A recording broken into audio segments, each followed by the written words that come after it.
ہمارے پیارے نبی صلی اللہ علیہ وآلہ وسلم کی 5 بہت ہی خوبصورت احادیث پلیز ضرور سنیے گا اور سکپ نہ کیجیے گا۔ ہمارے نبی نے ارشاد فرمایا کہ اگر شام کا کھانا تمہارے سامنے رکھا جائے اور ادھر نماز کے لیے تکبیر بھی ہونے لگے تو پہلے کھانا کھا لینا۔ آپ نے ارشاد فرمایا جب تم میں سے کسی شخص کو دوران نماز جمائی آ جائے تو جس قدر ممکن ہو اسے روکے، کیونکہ اگر منہ کھلا ہو تو اس میں شیطان گھس جاتا ہے۔ آپ نے ارشاد فرمایا جس کسی کی نماز عصر رہ گئی تو گویا اس کے اہل و عیال اور اس کا مال تباہ و برباد ہو گیا۔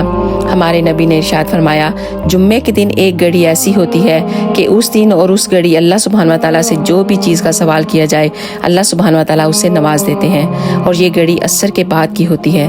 اور ہمارے نبی نے ارشاد فرمایا کہ جنت تمہارے جوتے کے تسمے کے بھی زیادہ قریب ہے اور دوزخ بھی اتنی ہی قریب ہے۔